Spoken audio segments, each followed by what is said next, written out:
nos brindar hoje, na sua apresentação, na sua aula, né, é uma reflexão sobre a crise contemporânea e também sobre o debate da economia.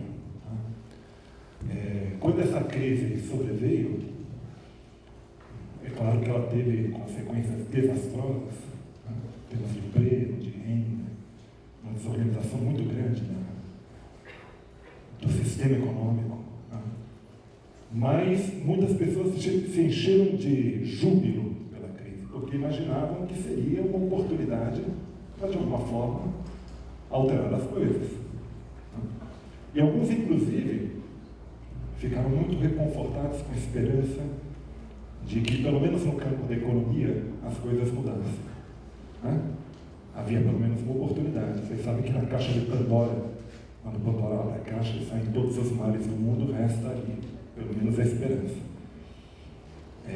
Muito representativo desse momento é aquele fato curioso, né, no Senado americano em 2008, quando Alan Greenspan, inquirido pelo Henry Waxman, que lhe pergunta: Alan Greenspan, quer dizer que a sua ideologia, a sua visão de mundo estavam completamente equivocadas? Ele diz: é exatamente isso, precisamente isso. E o mais curioso, o mais surpreendente é que eu fiquei mais de 40 anos acreditando que tudo ia muito bem.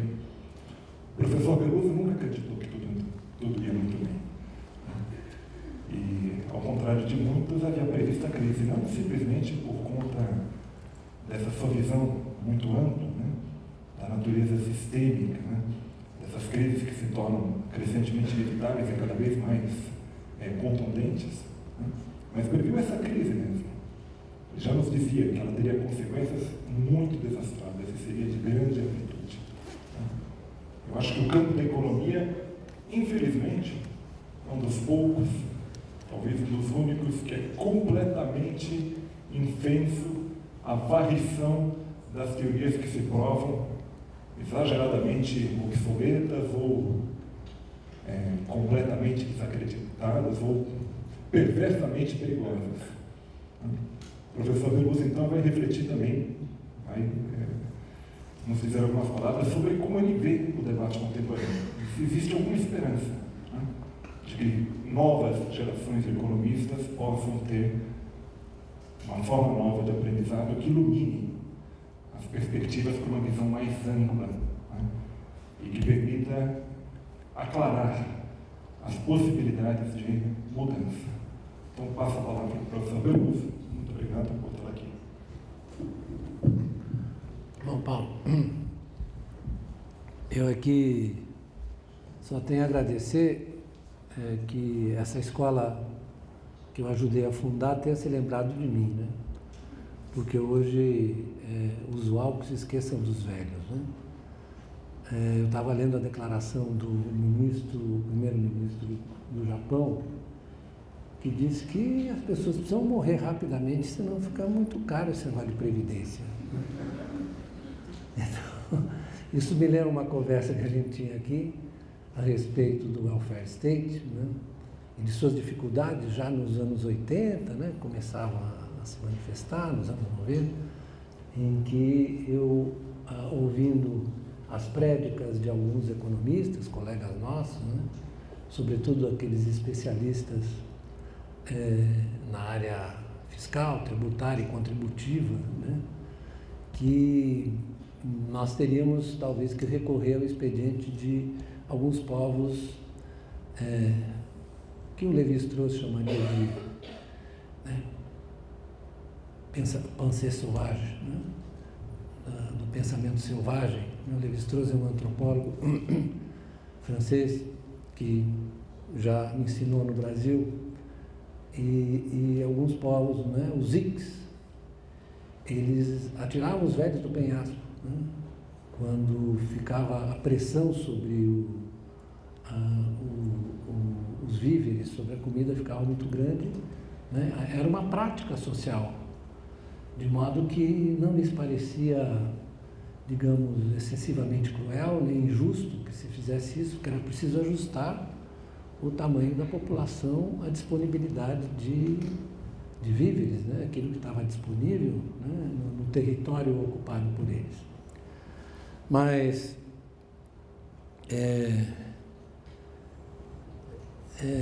essas observações, na verdade, dizem respeito à ideia de envelhecer, como dizia o Norberto Bobbio, né, que escreveu um livro de senectude, como a gente deve envelhecer bem, sentindo saudade daquilo que a gente fez, como é o meu caso, né? E ao mesmo tempo voltando sempre ao lugar onde a gente foi bem tratado, como eu fui muito bem tratado aqui, a despeito de todas as vicissitudes que nós vivemos, né? Durante os 40 anos, né? Mais de 40. Mas enfim, eu pensei em iniciar a minha palestra fazendo a pergunta que a Rainha Elizabeth fez na London School of Economics. Né? Vocês se lembram dessa pergunta que ela fez? Mas afinal de contas, por que nenhum de vocês foi capaz de levantar uma suspeita, apenas uma suspeita sobre o que aconteceu? Que é uma pergunta assim que perpassa ainda, a despeito da crise ter sido iniciada em 2007. Na verdade, a crise se iniciou em 2007, né?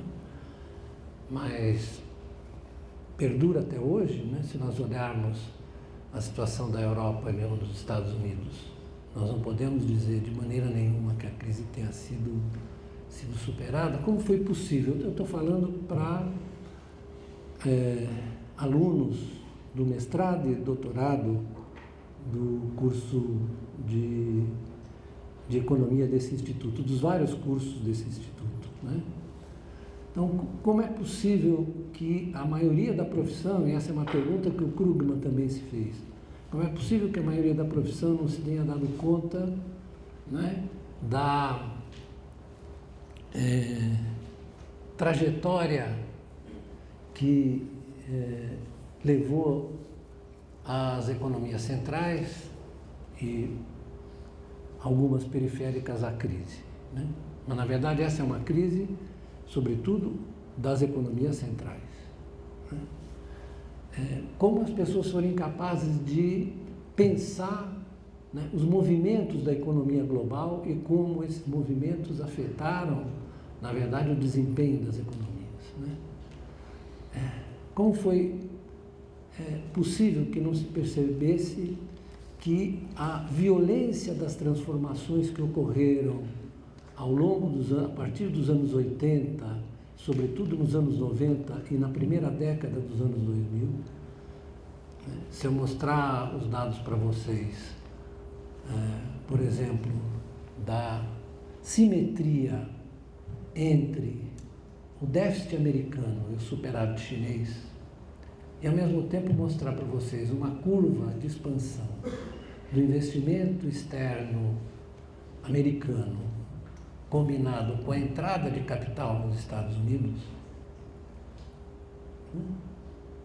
provavelmente um economista habituado ao pensamento ortodoxo se asilaria no primeiro manicômio que ele fosse capaz de encontrar, né?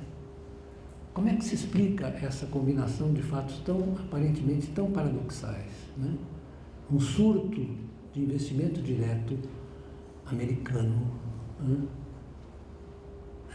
Impressionante. Eu podia até passar os gráficos para vocês, mas acho que é desnecessário, né? Porque até não tem um aparelho, não tem aparelho aqui, né? E eu acho também é muito chato ficar comentando gráfico, mas como é que se explica essa combinação? Isso é fruto de uma transformação, ao menos muito lenta, de longo período, muito importante, porque eu diria que ela é muito duradoura, né? Nós vamos chegar lá, eu vou falar para vocês, porque eu acho que ela é muito duradoura, porque a estrutura da produção mundial, particularmente da manufatura, mudou completamente.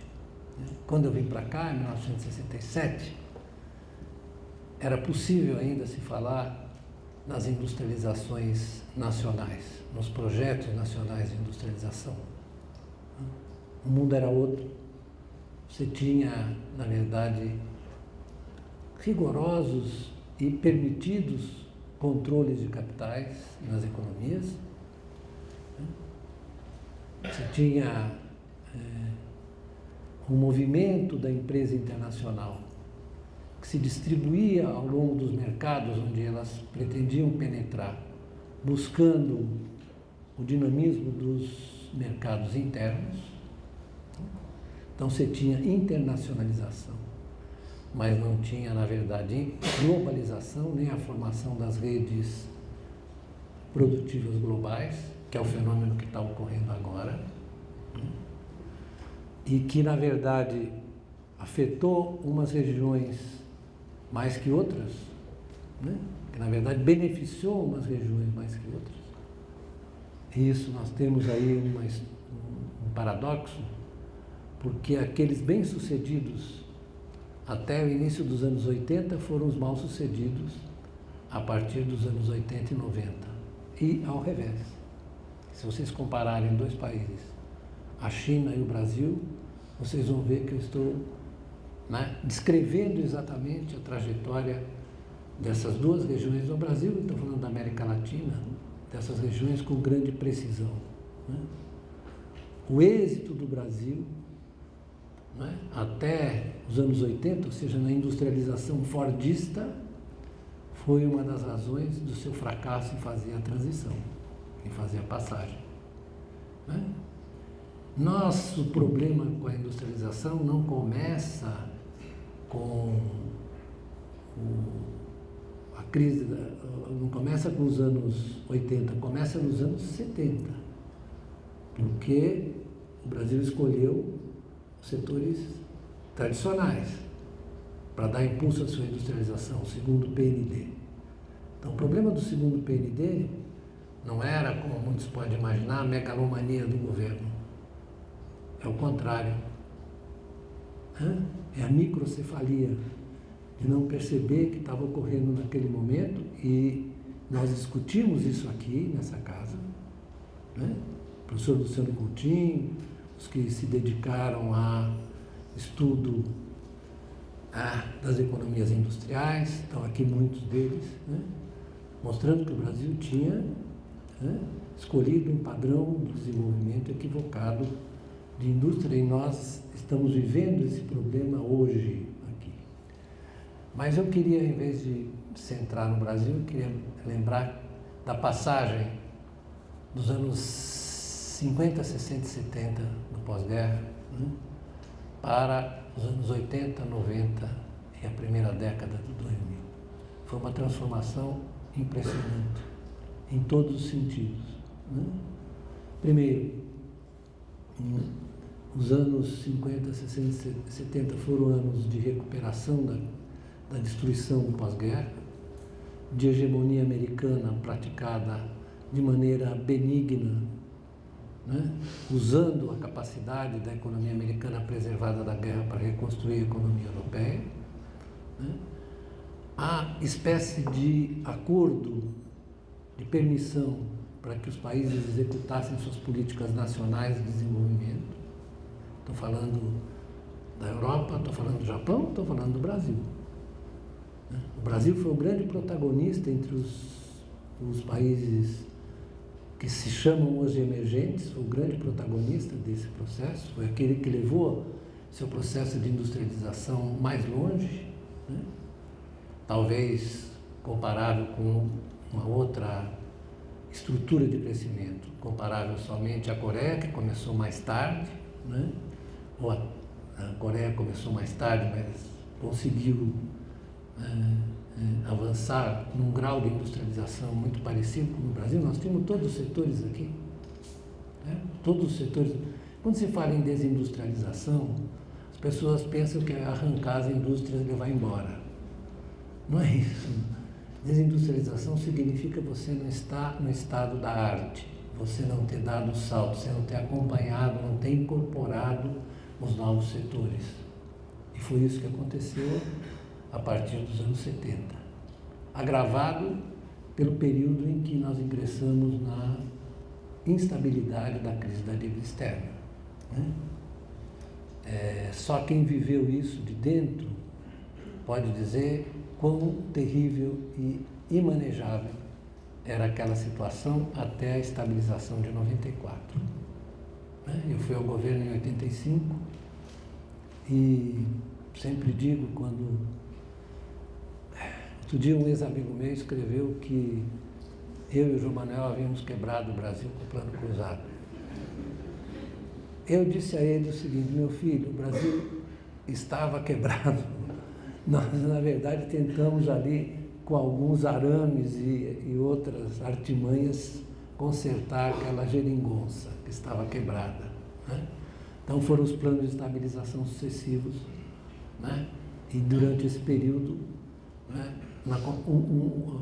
a indústria mundial estava mudando de cara, estava mudando de configuração, estava, na verdade, se deslocando e se concentrando na Ásia sem que as pessoas percebessem. O negócio de China, quem percebeu a China foram pouquíssimos. Não é, Alonso? Alonso aqui é especialista em China. Mas as pessoas não falavam em China. Na verdade, mesmo nos anos 90, né, quando ocorreu a crise asiática, mesmo nos anos 90, o pessoal não estava se dando muita conta do tamanho da confusão que era aquilo, né?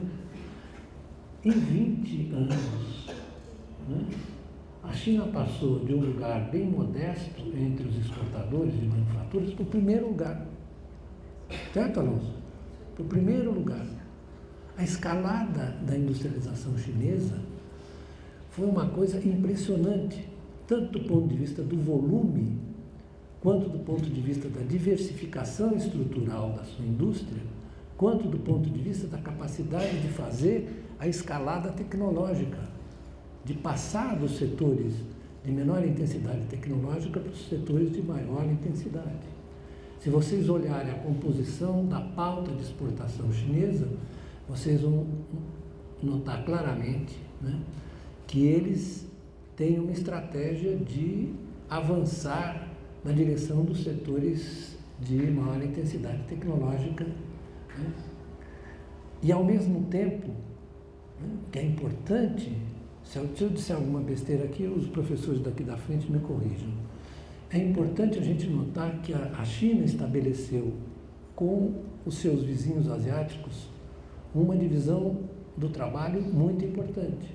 Ela é grande compradora de partes, componentes, insumos e bens de capital.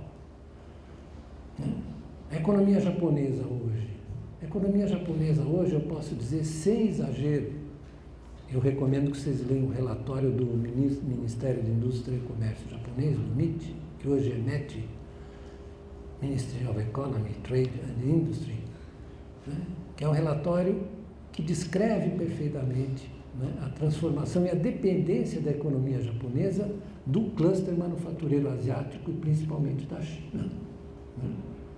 Então, as empresas japonesas se deslocaram maciçamente para a China, assim como as empresas americanas se deslocaram, assim como as empresas europeias se deslocaram, assim como as alemãs se deslocaram para o leste europeu, que a Alemanha é um fenômeno, né? Porque ao mesmo tempo que eles se deslocaram para o leste europeu, eles perderam muito pouco do emprego industrial. Por quê? Porque eles bateram firme, né? Eles subiram. Outro dia eu escrevi um artigo que o Marco Antônio Sintra resolveu juntar os meus artigos sobre a Europa, eu nem mesmo não tinha me dado conta. Que no começo do euro, o superávit alemão, vocês verem as modificações, né? Com o resto da Europa, a Europa do euro, era de 20 bilhões, quando às vésperas da crise era de 100 bilhões. A Alemanha transferiu uma parte da sua produção para o leste europeu por causa dos custos, mas ao mesmo tempo conseguiu manter o emprego industrial. Por quê? Como dizia o Max Weber, os alemães gostam de obedecer, né? Então, como eles têm esse modelo da economia social de mercado, eles acertaram que os salários iam crescer bem menos que a produtividade, né, enquanto eles financiavam os espanhóis, irlandeses, islandeses e outros, né, que entraram na farra do endividamento, né? Os bancos se vocês olharem a posição dos bancos alemães, franceses também, né? Alemães, franceses, austríacos, nos países da periferia europeia, vocês vão notar que são posições pesadas, né? Posições pesadas inclusive nos bancos desses países, né? É por isso que toda hora corre a ideia de que algum banco espanhol vai quebrar. Não esse que está aqui no Brasil, naturalmente, que eu tenho conta lá e ficaria muito ruim. Mas as posições eram pesadas, né? Então a Alemanha conseguiu, na verdade, nesse movimento de transformação, em que a China, na verdade, foi ganhando posição como economia industrial manufatureira, a Alemanha conseguiu manter a sua posição em boa parte graças à simetria do euro, né? Porque era óbvio, se vocês olhassem a Espanha, por exemplo, em 1999 ou em 2000, às vésperas da introdução do euro, né? Vocês perceberiam que dificilmente alguém conseguiria um crédito com taxas razoáveis, né? Por 20 anos. A entrada desse país do euro, a Itália já vinha numa estagnação de longo prazo, né? A Itália não crescia há muitos anos. Vocês perceberam o que aconteceu na Espanha, né? Foi um choque brutal financeiro. Choque financeiro, né? Antes de ser um choque de oferta, foi um choque financeiro. Não é isso, Fernando? De grandes proporções, porque as taxas caíram. Vocês vão estudar isso com os bons professores que vocês têm. As taxas caíram porque você eliminou o risco cambial. E você teve o seguinte fenômeno. Olha como é engraçado a gente ser economista. Às vezes a gente descobre umas coisas tão interessantes, tão instigantes, né? E a inflação, veja bem, a inflação em euros era bem maior nesses países que estavam crescendo a taxas mais altas do que na Alemanha, né? Isso provocou um fenômeno curiosíssimo, né? Ficou muito mais interessante você emprestar para esses países onde a inflação é mais alta, porque o banco ia receber em euros alemães. Não é isso? Olha só o paradoxo. Coisa estranha, né? Que ele recebia em euros alemães, ao passo que a inflação se dava em euros. Na verdade, você não tinha uma moeda única, né? Verdadeiramente. Nem do ponto de vista financeiro. Então, é claro que isso introduziu um desequilíbrio dentro da Europa, né, que exigiria imediatamente a mudança de postura da Alemanha, né? Eu sempre me lembro da posição americana no pós-guerra, né? Os Estados Unidos funcionaram, né? A gente foi criado num ambiente, eu pelo menos fui, meu pai era getulista, então tinha um negócio de uma certa prevenção contra os Estados Unidos. Às vezes com razão, né? Por exemplo, no golpe militar de 64, eles fizeram poucas e boas, mas no pós-guerra eles agiram de uma maneira interessadamente generosa, porque eles abriram o seu mercado para que a economia europeia pudesse se reconstruir, né? Eu sempre me lembro disso porque esse foi um dos fatores que tornou a recuperação do pós-guerra e a construção do estado do bem-estar e as políticas econômicas viável. Eu olho a Alemanha hoje e vejo a atitude a mais antitética a essa dos americanos. Quer dizer, vocês se ajustem aí, né? Como? Vocês se ajustem, né? Os espanhóis têm que apertar o cinto, portugueses. Os da Islândia já fizeram um plebiscito lá e falaram: vocês vão passear que nós vamos nos virar aqui sozinhos. É verdade que é um país que tem 12 bilhões de PIB, hein? 12 bi de PIB. Se eu passar recolhendo dinheiro aqui pelas redondezas, eu recolho o PIB da Islândia. Mas vejam agora o que aconteceu na Itália, né? Quais são as consequências do que aconteceu na Itália. Eu vou fazer um parênteses para fazer uma reflexão. Quero lembrar que os economistas não devem abandonar a reflexão política, né? Porque senão vão, como diz a Rainha Elizabeth, não vão entender nada do que está acontecendo. O que aconteceu na Itália é o seguinte: o primeiro sinal de que há primeiro sinal de fracasso mais evidente da democracia representativa. Nós estamos assistindo esse fenômeno, não só na Itália, estamos assistindo na Grécia. Ou seja, os sistemas parlamentares, né, representativos, eles na verdade não conseguem ultrapassar os limites que lhes são impostos pelas oligarquias. E hoje em dia, nossa democracia é uma democracia oligárquica no mundo inteiro. Isso tem uma importância enorme para o encaminhamento das soluções econômicas. Quando me dizem, olha, na China há uma espécie de comitê político que decide as políticas econômicas, e é verdade, falo, e nos Estados Unidos? Como é que é isso? Como é possível que, por exemplo, hoje os bancos continuem executando os estudantes que tomaram créditos para poder estudar e o estoque de dívida é de 1 trilhão?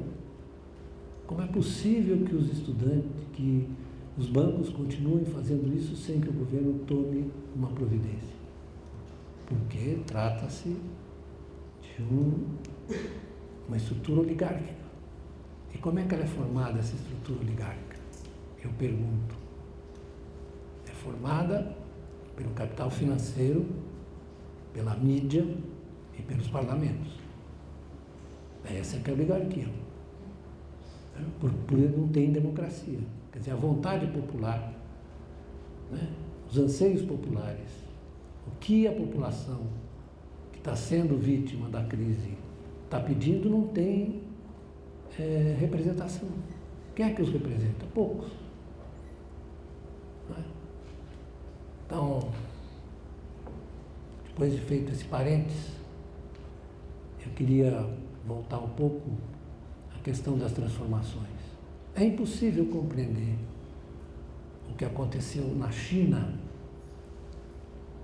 e na migração das estruturas produtivas e na redistribuição das estruturas produtivas sem que nós tenhamos ideia do que aconteceu, das mudanças que ocorreram no setor financeiro.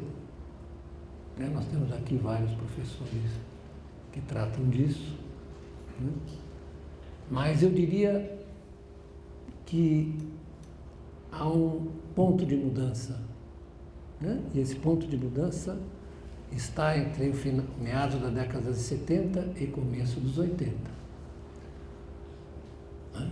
Com a economia da oferta, né? No país central. O que é a economia da oferta? Era a proposta no fundo é a proposta de liberalização econômica e financeira. E a liberalização financeira foi muito mais rápida, mais intensa do que a liberalização econômica. A liberalização econômica veio quase que na reboque. E o que isso significou substantivamente do ponto de vista real? Se vocês olharem os números, qualquer série que vocês peguem, que decomponha a oferta de crédito, vocês vão ver que os bancos comerciais perderam posição rapidamente ao longo, né, dos últimos anos. E a finança direta, securitizada, isso tem uma importância enorme, né, porque aconteceu. Eu confesso que não vou aqui dar uma de profeta, mas quando eu escrevi O Fim de Bretton Woods e o início da ordem liberal, né, eu escrevi, olha, o maior problema é a finança securitizada. Por quê? Porque esses mercados financeiros têm uma grande dependência do estado de liquidez. Né?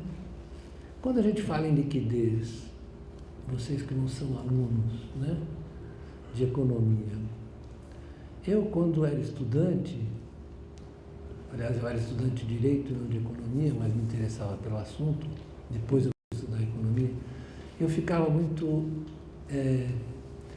invocado com algumas expressões, alguns conceitos. Né? O que quer dizer o mercado está líquido ou o mercado está ilíquido? Quando o mercado está líquido, significa que os agentes que estão desejosos de ofertar crédito, de comprar ativos, como dizia o Keynes, né, são a maioria. Se vocês quiserem entender isso, vocês leiam o Treatise on Money. Lá o Keynes explica que os mercados de ativos eles podem estar em três momentos. Né? Num deles, os baixistas são maioria em relação aos altistas. Nesse caso, os que querem vender são um número maior dos que querem comprar. Né? Está lá no Treatise. Ninguém presta muita atenção nesse livro, porque é livro velho, né? 1930.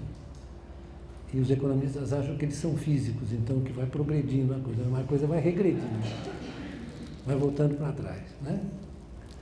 Então, o mercado está em equilíbrio quando, né, se move em equilíbrio quando há equilíbrio entre bears e bulls. Ele está em desequilíbrio quando bulls superam bears ou bears superam bulls. Né? Então, isso tudo diz respeito a quê? Estou falando do mercado de securities, né? Sobretudo dos secundários. Que nós temos que falar em primeiro lugar dos secundários, daqueles que os valores já existentes. Isso é o que um tal de Karl Marx chamava de capital fictício, se vocês querem saber. Né? Os marxistas se enrolaram com esse negócio do capital fictício. Né? O capital fictício não é falso, nem é mentiroso. Ele é muito verdadeiro. Ele é fictício no sentido de que, na verdade, essa flutuação de preços, né, não depende das estruturas produtivas fundamentais do capitalismo, das suas formas de obtenção de riqueza. Então, ele é fictício, mas é muito real. Né? Então, esses mercados de títulos, né, quanto mais securitizado é o mercado de crédito, maior é o risco de uma crise de liquidez. Né? Nos sistemas mais regulamentados, bancários, mais bancarizados, né? Se vocês olharem dos anos 50 até os anos 70, começo dos 80, você não teve crise bancária. Teve, Fernando? Mundial? Teve. Teve uma nos Estados Unidos em 1966, rapidamente debelada pela ação do Federal Reserve.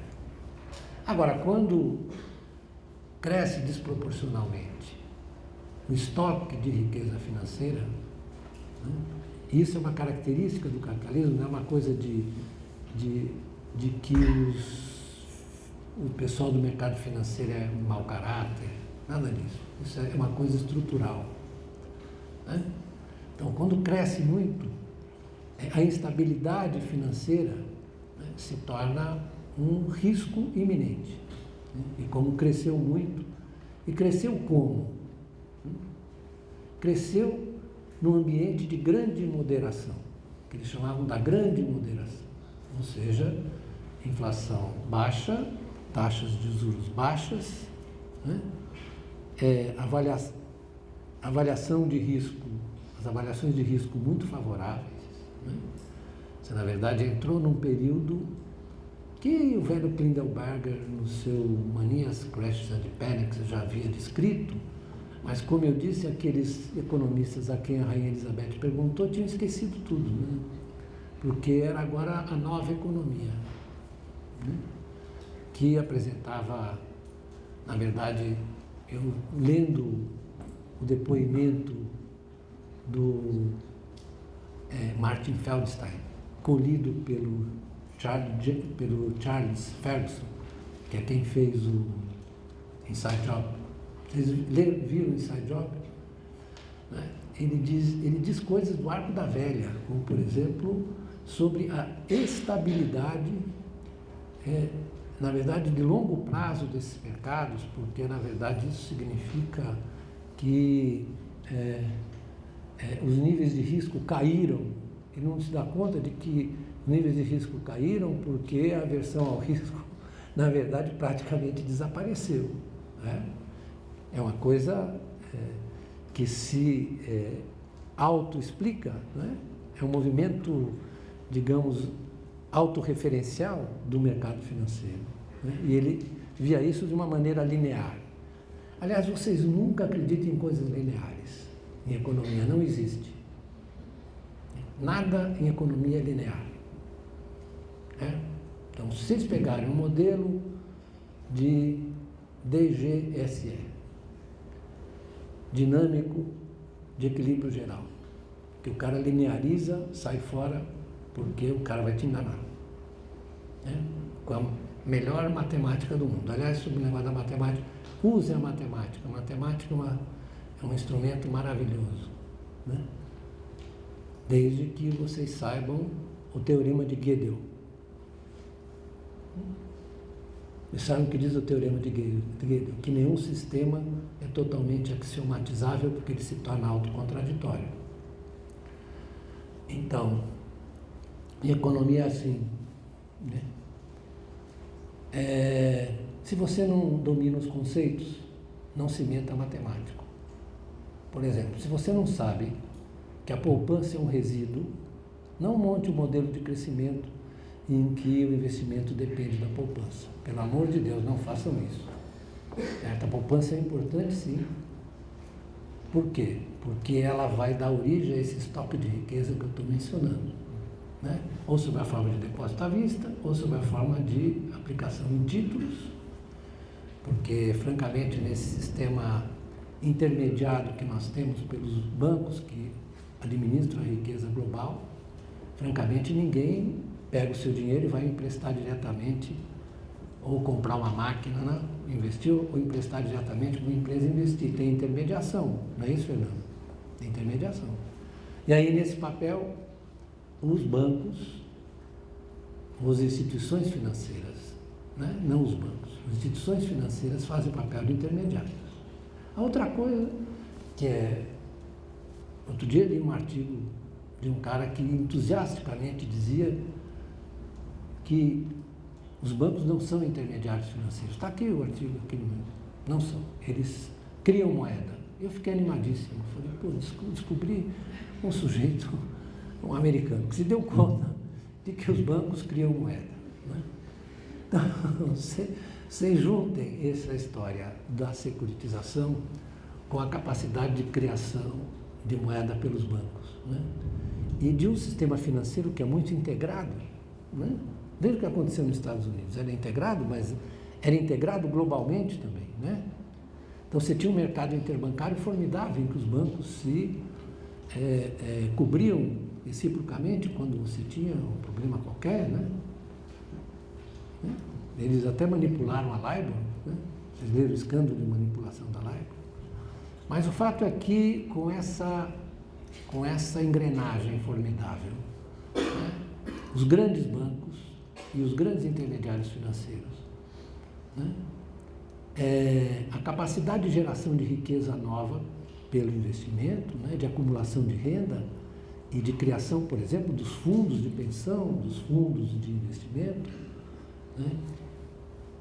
As duas coisas, né? A capacidade de criação de liquidez pelos bancos fez com que todas as instituições se alavancassem desculpa a palavra horrível, né? Mas ela vem de leverage, né? Toda vez que eu ouço alavancagem, eu me lembro de Arquimedes, né? Da alavanca de Arquimedes. Mas vamos falar de alavancagem porque não inventaram uma palavra melhor para isso? Não. Então, essa combinação deu origem a uma enorme alavancagem e a busca do volume, né? A melhor explicação que eu vi sobre a crise e sobre a captura dos devedores, né, é de um filme que está na internet, com 2 atores ingleses maravilhosos, né? Vocês já viram isso? Ela está rindo, já viu, né? Ela está rindo. Tem que mostrar para os alunos, porque é um negócio mais bem feito. Olha, muito melhor do que isso que eu estou falando aqui. Pode crer que é muito melhor. Né? Isso, é do Monty Python. Mas eles são sensacionais, né? Porque ele diz assim, como é que essa coisa do mercado financeiro? Ele falou, são as melhores inteligências que estão no mercado, né? Então, tudo vai indo muito bem e de repente o pessoal diz assim, vende, sell. E aí o mercado começa a cair. Então, assim que funcionam as inteligências, agora me explica esse negócio do subprime. O que é o subprime, não é isso? Subprime é o seguinte, você chega no Alabama, tem lá um sujeito de camisa regata, sentado numa casa caindo aos pedaços, você chega para ele e lhe dá um crédito. Você não quer reformar sua casa? Quero. Então, lhe dá um crédito. Mas como? É porque você tem que, nesse sistema, você tem que aumentar o volume da captura de devedores primários, para poder emitir, em cima disso, os CDOs, né? E até vender o CDS. Né? Então, você criou uma finança Ponzi institucionalizada. Você sabe o que é a finança Ponzi? Né? Essa é uma finança de grande risco financeiro, que você já está tomando emprestado para pagar os juros.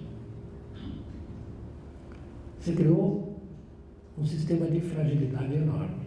Né? E, ao mesmo tempo, né? Olha só que coisa maravilhosa, ao mesmo tempo, os consumidores americanos, cujo rendimento, eu posso mostrar depois para vocês, se quiser, rendimento médio desde os 70 cresce assim, quase nada, né?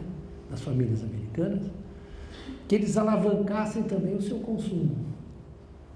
Ao mesmo tempo em que as empresas americanas, bye Brasil não, bye Estados Unidos, foram se deslocando, né? Então o consumidor americano, alavancado pelo crédito,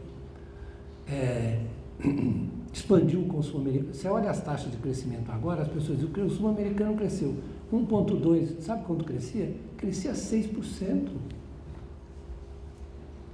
Era uma coisa impressionante, na mesma velocidade que o crédito.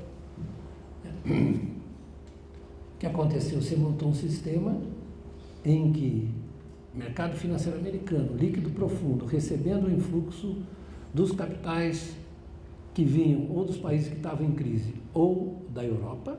Se você olhasse o movimento líquido, era sempre da Europa para os Estados Unidos. Né? Você pode olhar os fluxos brutos também, e o resultado é parecido. O que acontece?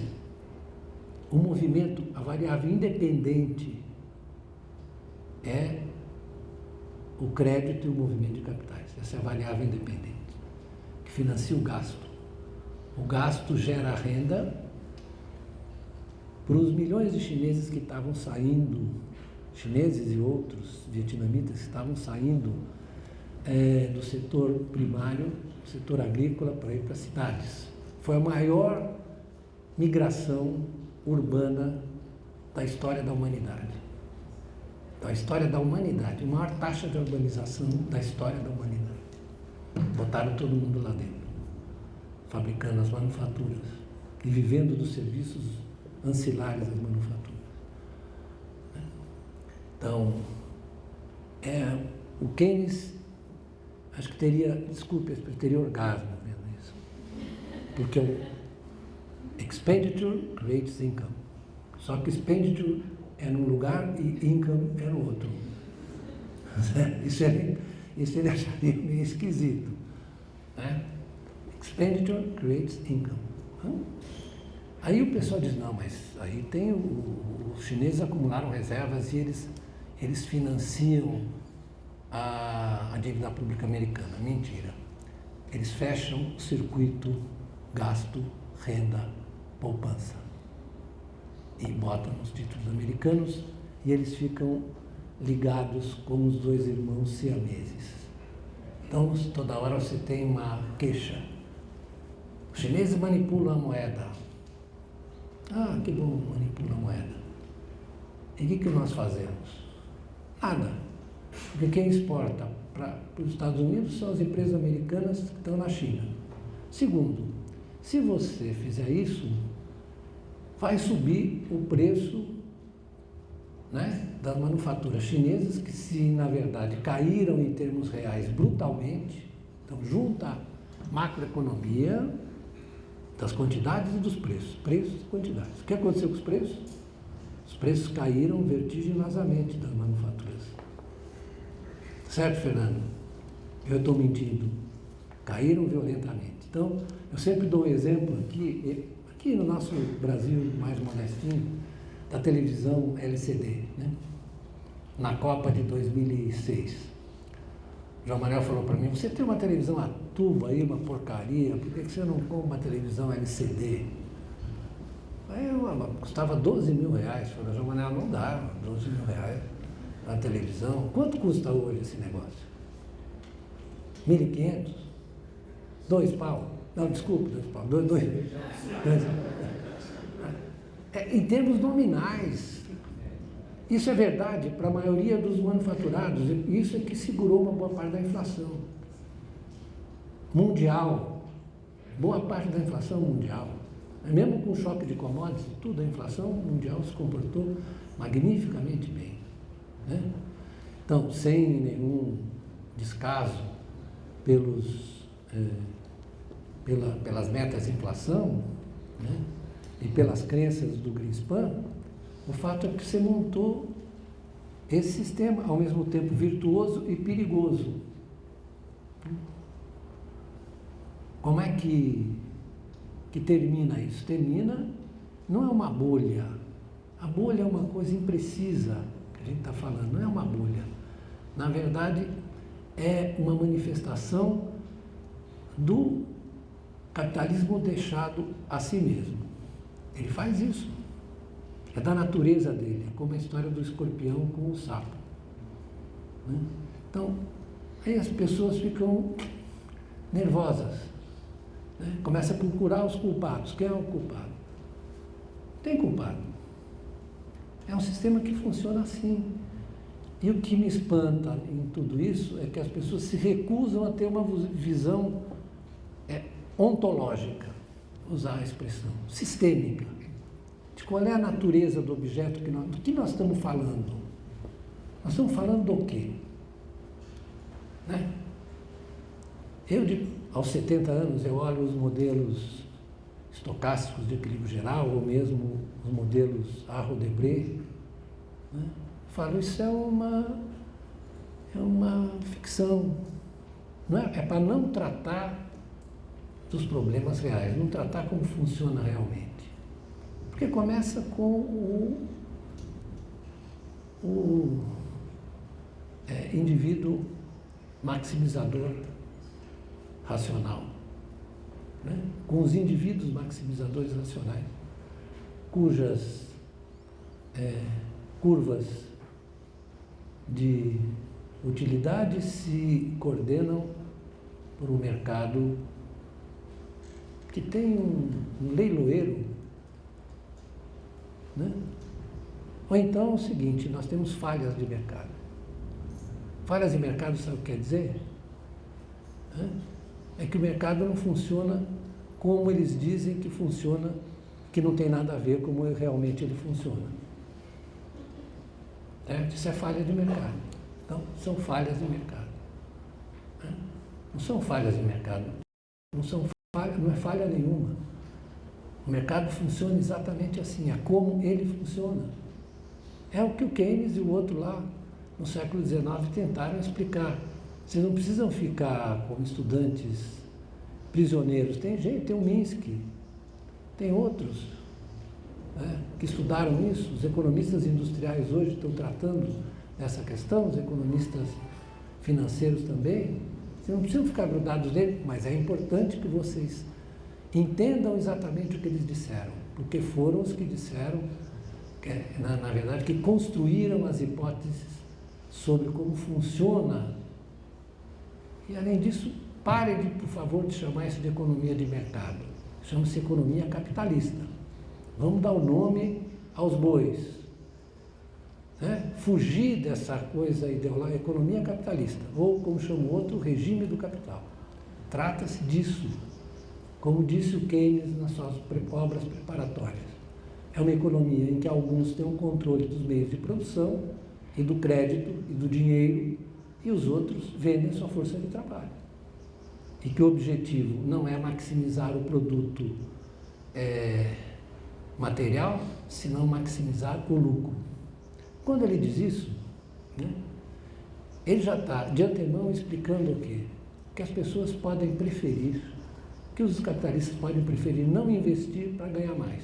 Para ganhar o quê? O prêmio de liquidez. Quando a coisa está preta. E aí já tem uma reflexão sobre a natureza do dinheiro. Isso eu vou, para terminar, falar para vocês. O dinheiro, para o Keynes e para o Marx, não é um meio de troca. Nem mesmo não é importante ser meio de troca, nem meio de pagamento. É importante que seja medida de valor e que seja a forma geral da riqueza e do valor. O objetivo da produção. Para os dois, esse problema é simples, não é complicado. Não é nada complicado. Então, quando eu vejo as discussões monetaristas versus keynesianos, o que o Friedman está dizendo? Friedman está falando? O que o Friedman, que não é bobo, hein? O que disse o Friedman? Que o dinheiro não tem especificidade nenhuma. Essa forma de dinheiro não tem especificidade nenhuma. Qualquer outro ativo pode fazer esse papel.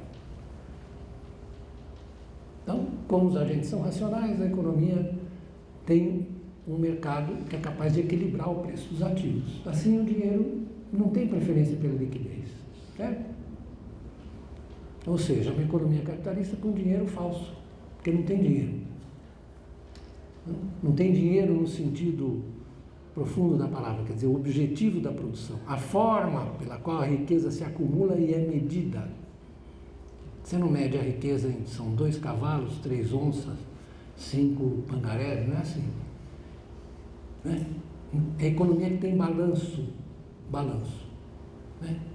Você mede a posição das famílias e das empresas pelo balanço. Qual é o seu patrimônio líquido? Como se mede isso? De forma monetária. Muito bem. Falei demais, agradeço o silêncio e a paciência que vocês tiveram de me ouvir.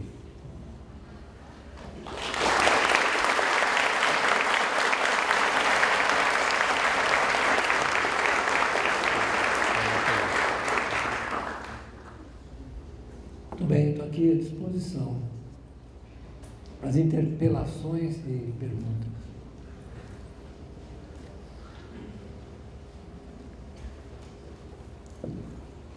Não acredito que vocês não tenham coragem de levantar a mão.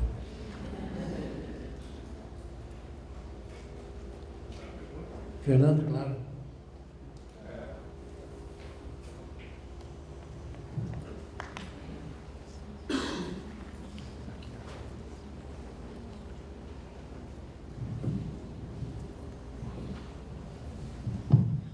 Eu estive num seminário semana passada, no workshop do Rio, seminário internacional, estava a economista da London School. Quem? Estava um economista da London School, um dos que provavelmente a Ana Elizabeth pegou, e chama Hobbit, o Wayne. Ele divulgou um texto que eu traduzi hoje, pequeno texto, mas que ele faz um questionamento da ética profissional do economista. A respeito desse comentário. O texto se intitula Desempenho da Economia e Desempenho dos Economistas. As outras profissões tendem a explicar a economia pelos economistas falam. De maneira geral, os economistas dão um risinho snob e falam, não tem nada a ver com isso, né? Lava as mãos a respeito. E ele começa a questionar e listar, é muito interessante, pontualmente, assim, bom, mas quem propôs a abertura comercial? Quem propôs a abertura financeira? Quem falou que o mundo liberalizado melhor? Quem fez o Big Bang da União Soviética? E vai listando pontos nas últimas décadas. E chega à conclusão que os economistas, pela arrogância deles a se propor, sabe, conhecer a verdade, a autossuficiência, teria mais responsabilidade em termos de ética até que os outros cientistas sociais, no nível de um engenheiro civil e de um médico, porque ele também provoca danos sociais, mortes. No fundo, o artigo é uma proposição assim, o que é ética profissional no segundo plano deixou de ser estudado pela economia? Então, a volta à ética é a questão, a proposta. Bom, Fernando, você sabe que depois da crise saíram inúmeros textos e estudos sobre o papel dos economistas, né, na crise. O Gary Dinsky, aquele economista, estava no seminário, o Gary Dinsky. Então, ele fez um estudo sobre isso, muito interessante, né? O que aconteceu, e nós temos que ser muito claros a esse respeito, né, sobretudo na academia, né? O que aconteceu é que nos últimos 30 anos, e nós todos fomos partícipes e observadores desse fenômeno, e no Brasil em menor intensidade, é que os economistas se tornaram consultores, até porque isso faz parte da transformação da economia. Quando eu vejo, por exemplo, o Clóvis Rossi faz uma indagação, por que os economistas fazem previsões? Porque nessa economia você tem que fazer previsões. As empresas têm que fazer previsões. Elas não podem montar o orçamento do ano sem fazer uma previsão sobre inflação, sobre o nível de demanda que elas vão ter, sobre como vai andar a economia em geral. É você fazer previsão, né? Tem que fazer previsão num ambiente de, como você sabe, de incerteza. Então não é que você pode se cercar das maiores cautelas e assim mesmo você corre o risco de errar redondamente. Então você precisa sempre, necessário sempre que você coloque as restrições muito claramente. Olha, isso aqui eu estou supondo assim, assim, assim. Mas acontece que eu, por exemplo, né, dou pareceres, faço consultoria, sempre aviso, falo, olha, com todo respeito pela minha profissão, é muito precário isso tudo que eu estou dizendo, certo? Então, o que você não pode você, quando é requerida na ética, questão da ética, quando é pedida a sua opinião, o que agora as escolas estão obrigando? Aqui os economistas declarem, aqui instituições, aqui empresas estão ligadas. Porque o que aconteceu foi uma bandalha geral. O caso mais claro é daquele economista do Michigan, né? Do Michigan, que estava dando um parecer sobre a Islândia, às vésperas da crise. Ele disse que a estabilidade da economia islandesa era uma coisa absoluta, né? Aí, quando ele viu que o negócio deu errado, ele trocou estabilidade por instabilidade. Quer dizer, isso é um cúmulo na picaretagem, né?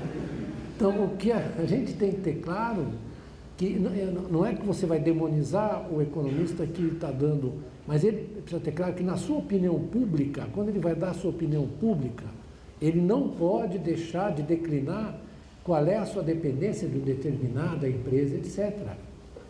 Então, você está perdendo, isso é verdade, não é verdade só para os economistas, É verdade também para a democracia, como diz o Richard Sennett, você tem um declínio do homem público. O homem que fala a despeito dos seus interesses, que fala além dos seus interesses, né? Que fala procurando, na verdade, se libertar dos seus interesses. Porque o debate hoje econômico no Brasil, desse ponto de vista, é uma vergonha. É uma vergonha, porque a imprensa está toda ela, na verdade, marcada pelas opiniões dos caras que são economistas dos bancos. Então, quando a taxa de juros caiu, quando a taxa de juros caiu e eles administraram o câmbio, que está corretíssimo, eles começaram a atacar o ministro da Fazenda.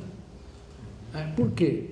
Porque diminuiu o espaço da arbitragem entre juros e câmbio, certo? Diminuiu o espaço da arbitragem, então eles ficaram nervosos.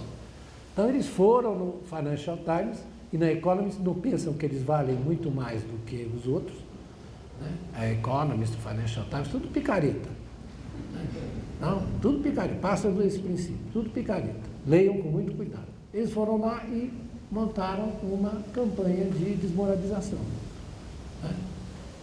Isso eu sei, e isso eu não estou contando, eu sei quem são até os consultores que foram lá para envenenar os editores. Né? Como vocês viram, recentemente a notícia no jornal, né, de que o regime militar corrompia os jornalistas, né, porque eles acabaram de ver isso, saiu na Folha. Né? Não pense que isso parou. Agora não são mais os militares, são outros. Paga melhor. Né? Os fundos são mais generosos. Né? A gente não precisa dizer os nomes aqui, né? Nem deve, porque é levantar uma suspeita que não se deve fazer, mas a opinião generalizada na imprensa, eles pegam a opinião majoritária. A opinião majoritária é sempre a opinião dos que estão ligados a interesses. É muito raro. Mais que isso, todo o quadro da discussão, eu pergunto a vocês, vocês leram recentemente alguma matéria importante sobre isso que nós discutimos aqui, sobre as transformações da economia mundial? Vocês leram em algum lugar, algum debate, alguma coisa? Abrir na televisão, tem alguém discutindo? Não, eles estão discutindo aqui o tripé. Né? Estão discutindo o tripé, eu acho que deviam, para alguns, deviam acrescentar um pé a mais para eles ficarem quadrúpedes. Um pé a mais. Porque você está obviando, evitando as discussões que são as discussões que interessam para o Brasil. Né? Então não vamos nos iludir, essa coisa do espaço público, está acontecendo com o espaço público, é uma coisa muito grave, porque você impede que a informação chegue até o seu usuário. Né? Não é só uma coisa dos economistas. O problema é mais complexo, mais complicado. Né? É o problema da formação. Estava falando o negócio da Itália, são as oligarquias. É uma sociedade oligárquica, mais que nunca, no mundo inteiro. Não é só na Rússia que tem oligarquia, não.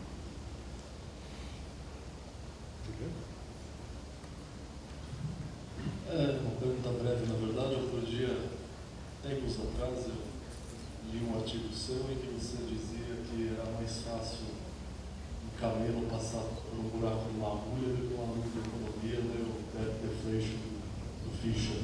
Eu queria... Eu exagero às vezes.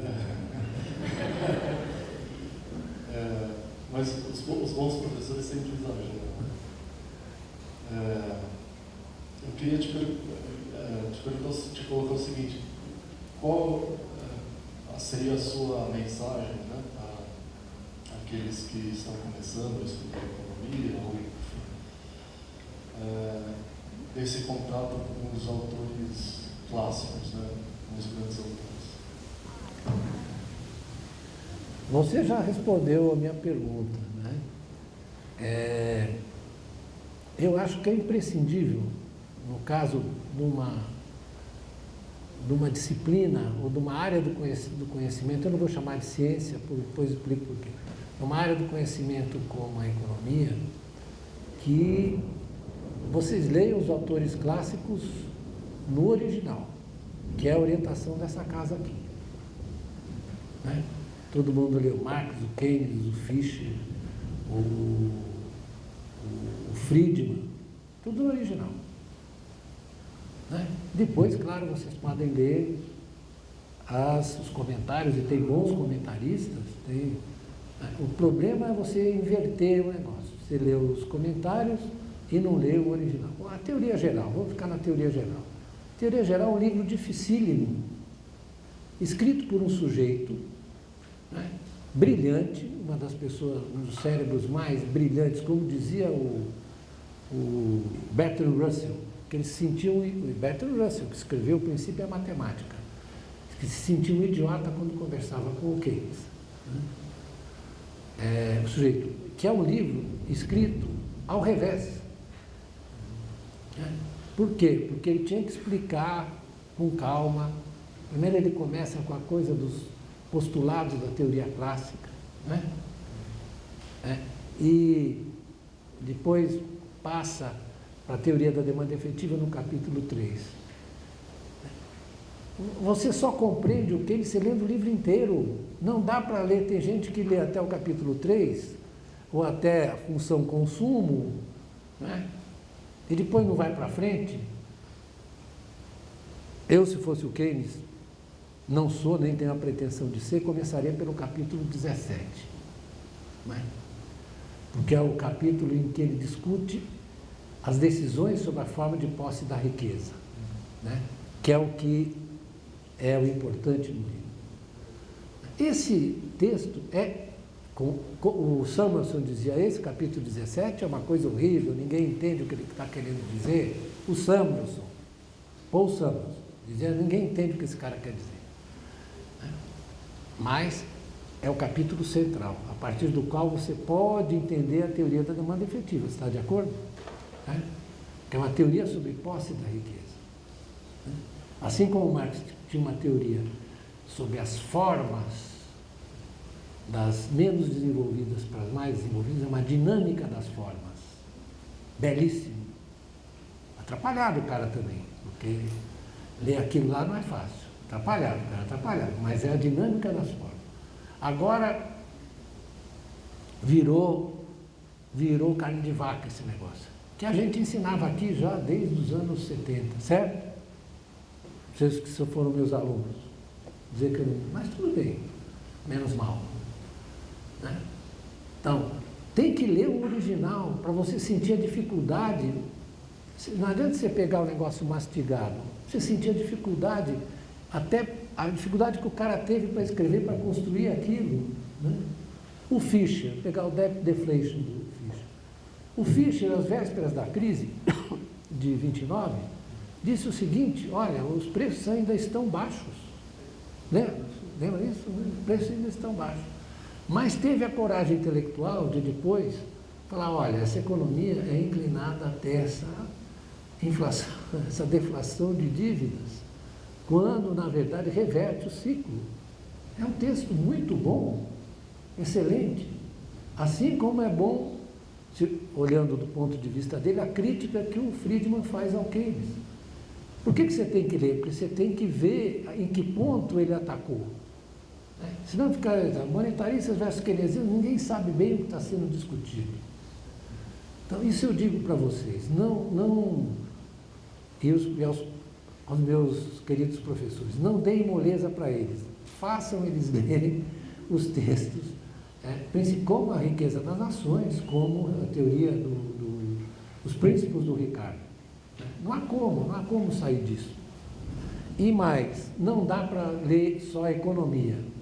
Essa escola foi fundada sob a suposição de que era uma escola que cuida das ciências do homem, pelo menos em parte. Vocês têm que estudar Weber, sim. Capitalismo. Estuda o Marx, estuda o Keynes, estuda o Weber, estuda o Zombart. Ela foi criada com esse espírito. né? O João Manuel dava um curso de interpretações do Brasil, em que eles liam Gilberto Freire, liam Sérgio Buarque de Holanda. Vocês têm que ser mais bem formados do que a tigrada que sai de uma escola de economia normal. Vocês têm que saber que se vocês entraram aqui, vocês fizeram uma escolha por uma visão muito mais ampla da vida. É uma coisa penosa você discutir hoje com um economista que acabou de chegar de uma escola americana. Eles mesmos acabam se sentindo mal. Então aqui esse é o espírito. Né? Tem que ler os clássicos, sim. Estou dizendo, e os mais recentes, tem que ler o Minsky. Quem começou a dar o Minsky no Brasil foi essa escola aqui, em 1975. Agora o Minsky virou profeta. Minsky Moments. Né? Não é isso que os caras falam? Minsky Moments. Minsky a gente dava aqui desde 75. Essa escola, podem falar o que quiserem, mas do ponto de vista da erudição, do conhecimento, nós podemos até dizer besteira, como o economista diz mesmo, eu também disse várias, mas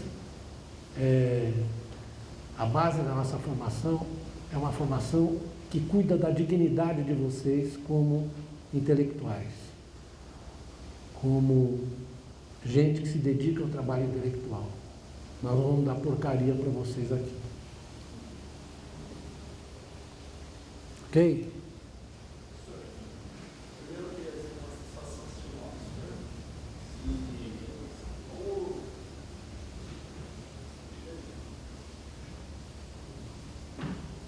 Boa tarde, professor. Eu queria primeiro dizer com satisfação sentimos ao senhor e gostaria de perguntar, como você já trabalhou no governo, o que foram as transformações mais intensas na relação entre as organizações privadas e a regulamentação por parte do governo, quais foram as principais mudanças ultimamente. Mas antes eu gostaria de perguntar uma opinião pessoal, se o senhor acha que vai haver uma sobreposição de interesses privados sobre o governo e o alinhamento não vai ser, enfim, associado, se as organizações privadas vão conseguir ter o controle da legalização, enfim, da jurisdição em geral. Se o senhor acha que o governo vai perder para os interesses privados a organização social de uma forma geral? Eu acho que isso aconteceu ao longo das últimas 4 décadas, né? Em que, na verdade, o problema não é das organizações, é do privatismo que invadiu a esfera pública.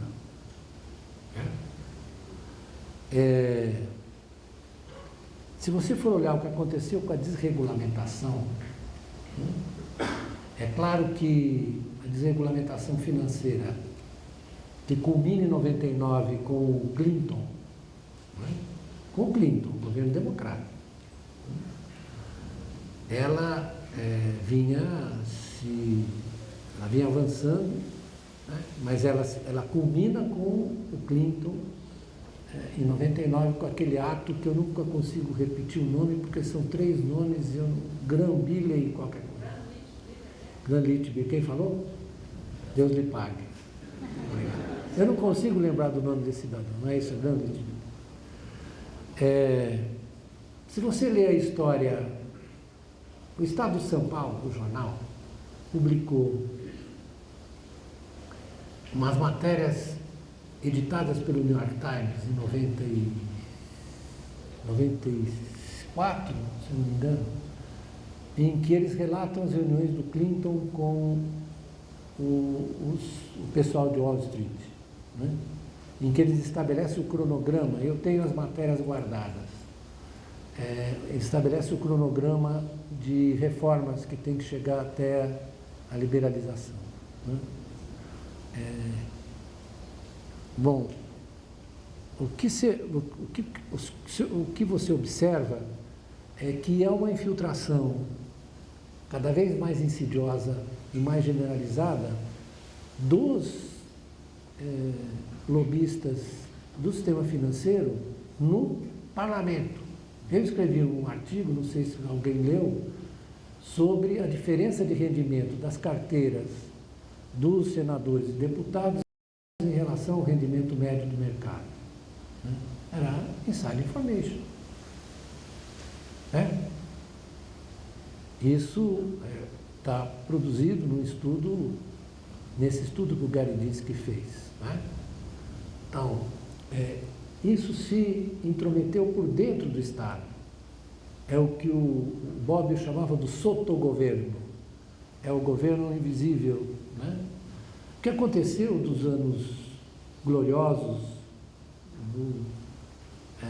digamos, do Estado protetor, do Estado indutor, etc., foi que os interesses privados foram se incrustando dentro do Estado. Inclusive, nas burocracias, os critérios das burocracias públicas. Nós todos aqui que tivemos pais funcionários públicos sabem como os valores mudaram. Então não é uma coisa assim, uma coisa orgânica, sistêmica. Eu vou falar, por exemplo, das carreiras do judiciário. Meu pai foi juiz. Meu pai mal ganhava para pagar o estudo dos filhos e o aluguel da casa. Juiz de direito. Hoje, eu vejo com espanto meus ex-colegas da faculdade de Direito, juízes, se endividam para comprar Porsche. Se endividam. Isso é um fenômeno da sociedade de massas. Eles não resistem. A dar Porsche para a namorada. Possível um negócio desse. Eu fico imaginando. Ou seja, aqueles valores que presidiam as burocracias públicas, não era só no Brasil, no mundo inteiro, eles foram se erodindo, foram se deteriorando à medida que os valores do individualismo aquisitivo, etc. Então, não acho que seja uma questão que você resolva assim formalmente. E esse é que é o problema maior nesse momento quando eu falo das oligarquias. É que a capacidade do voto, da política, mudar isso foi se enfraquecendo até na medida em que as classes subalternas foram perdendo peso político e perdendo capacidade de embate. Veja o caso agora, hoje mesmo eu li um artigo do Luciano Canfora, que é um crítico literário italiano que escreveu um belíssimo artigo, um belíssimo livro sobre as oligarquias, que ele diz, acontece que as reações são muito dispersas. Vamos olhar, por exemplo, o Beppe Grillo. O Beppe Grillo é uma manifestação desse fenômeno. O que ele está vendo? Está vendo o Estado sendo utilizado privadamente. Diz, olha, não é possível. O Mário Monti, por que ele ficou? O que era o Mário Monti? Os caras disseram governo técnico. Ele dizia, não existe isso. Tem razão o Beppe Grillo.